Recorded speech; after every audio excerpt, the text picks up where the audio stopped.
Ce qui s'est passé en mer Méditerranée il y a une semaine est effectivement un drame absolu, l'une des plus graves catastrophes maritimes incluant des migrants depuis plusieurs décennies. Et au-delà du drame en lui-même, les circonstances nous interrogent profondément. Parce que ce qui s'est passé, c'est que c'est pas juste un bateau qui a coulé loin des yeux. C'est-à-dire, on ne le savait pas qu'il était là. C'est qu'il avait été repéré. Il avait été repéré notamment par un avion de Frontex. Il avait été repéré par les gardes-côtes. Et en réalité, on l'a laissé couler. L'enquête qui est en cours actuellement... Enfin, les autorités grecques l'ont nié, mais c'est oui, sauf qu'il y a beaucoup de témoignages. Il commence à y avoir des enquêtes journalistiques, des enquêtes d'ONG qui nous disent que la piste privilégiée pour l'instant, c'est que les gardes-côtes, non seulement n'ont pas secouru ce bateau, mais ont essayé de le repousser, de faire ce qu'on appelle du pushback, de le repousser loin des côtes grecques. Vers les eaux internationales. Voilà. C'est-à-dire qu'on est quasiment dans un crime, parce qu'il y a aussi un droit international qui fait que on est obligé, comme ça, c'est la loi, c'est le droit, de venir en secours à un bateau en perdition. Et c'est vrai que j'ai été profondément choqué par l'indifférence médiatique, l'indifférence politique aussi, avec un événement qui hante toujours ma mémoire depuis 3 jours. Quand vous dites indifférence politique, vous pensez à cette minute de silence à l'Assemblée nationale? Déjà que cette minute de silence proposée faisait suite à une forme de silence, justement, des différents élus, des différents représentants politiques, des différents responsables de partis depuis quelques jours. Je n'avais pas entendu beaucoup de réactions suite à cette catastrophe majeure. Et donc c'est vrai que la France Insoumise a proposé, à l'occasion des questions au gouvernement mardi dernier, une minute de silence dans l'hémicycle. Et c'est moi qui portais cette demande. Et assez spontanément, les collègues des autres groupes ont commencé à se lever. Et à ce moment-là, la présidente de l'Assemblée nationale a fait quelque chose qui me choque encore au moment où je vous parle. Elle a interrompu la minute de silence qui avait été acceptée par les autres collègues en prétendant que c'est pas comme ça qu'on faisait, qu'il fallait s'y prendre autrement, qu'il y avait une autre méthode pour proposer une minute de silence. Il n'y a pas de procédure explicite, il me semble. Le problème, c'est qu'effectivement, elle a mis en avant un règlement qui imposerait, selon elle, de passer par ce qu'on appelle la conférence des présidents pour préparer ce genre de moment. Or, c'est entièrement faux. Ce règlement n'existe pas. Donc, on est là dans un moment de déshumanité absolue. C'est-à-dire où tout à coup, c'est une évidence, en principe, il n'y a pas de discussion, il n'y a pas de polémique, quel que soit le parti politique. On reconnaît que c'est une catastrophe majeure avec une centaine d'enfants qui disparaissent dans des circonstances atroces. Et oui, on rend hommage.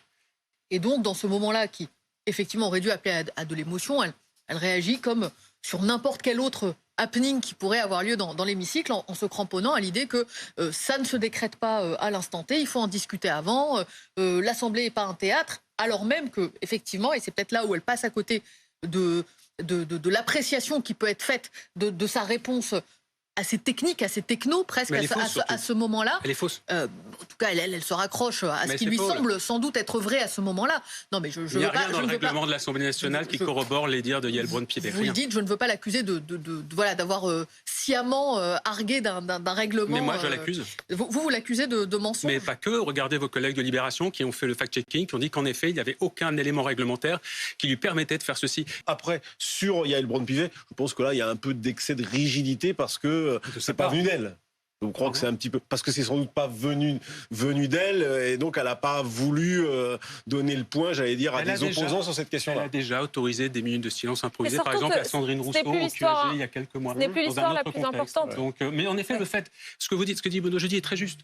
Le fait que la proposition émane de la France Insoumise, évidemment, et c'est ça qui est gravissime. Mais élargissons notre champ. Arrêtons de rester sur cet incident à l'Assemblée, on en a bien parlé, mais parlons plus globalement de la question des migrants. Ça dit beaucoup. La question des migrants, il y a quelque chose qui est en train de changer, c'est l'extrême droitisation de la pensée. Je pense que justement, on ne peut pas occulter le fait que dans la réaction de Yael Braun-Pivet, il y a eu sans doute peut-être, plus ou moins consciemment, l'envie de ne pas déplaire à une partie de l'hémicycle très à droite, parce qu'on voit bien qu'eux n'avaient pas forcément envie de se lever pour ce genre de moment. D'abord, il faut rappeler quelques chiffres quand même. Depuis 2015, il y a plus d'1 million de réfugiés qui sont arrivés en Europe. Ouais. C'est considérable. Et c'est faux de dire que l'Europe ne fait rien.